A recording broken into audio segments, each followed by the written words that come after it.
Çdo vit e festojnë një betejë e humbur para 6 shekujve. E serbët po bëhen gati që në të njëjtën mënyrë ta glorifikojnë edhe një luftë tjetër të humbur nga shqiptarët.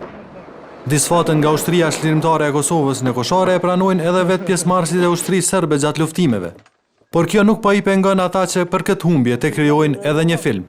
Lajmin për këtë tregoi një ministër i qeverisë së Serbisë, i cili tha se do t'i ftojnë skenaristët më të mirë të vendit për realizimin e këtij projekti kinematografik.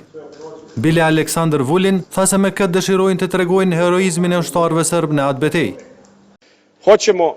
Dëshirojmë që kësaj gjenerate t'i lëm kujtim të pashlyeshëm luftën e këtyre njerëzve. Mendoj se ata e kanë merituar dhe mendojmë se të gjithë luftëtarët tanë meritojnë të kenë një film. Për herë të parë pas gjithë këtyre viteve do të kemi diçka për t'i treguar botës kush kanë qenë këta njerëz dhe për çka kanë luftuar. Por çka realisht do të pasqyrohet në këtë film nuk dihet.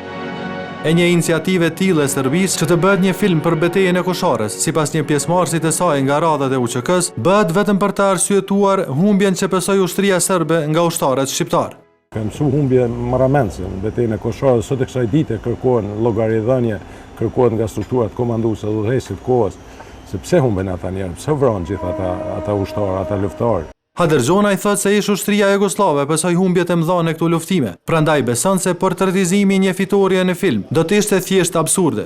Sikurse forcat naziste do të krijonin një film se si i fituan luftën kundër forcave aleate në luftën e dytë botërore. Kjo do të ishte një krahasim ndoshta simbolik, por kjo do ta ketë një mesazh pothuajse të njëjtë. Megjithatë, ai mendon se sjellja e kësaj betejë me rëndësi në shirit filmik do duhet të bëhej edhe nga Kosova. Se janë brezat nga i film do të nxjerrin mesazhe, do të nxjerrin mësime se për atë duhet edhe të sakrifikohem, për atë duhet edhe të luftojmë, edhe ta mbrojmë, po edhe të jemi se si cilëm edhe në luftë.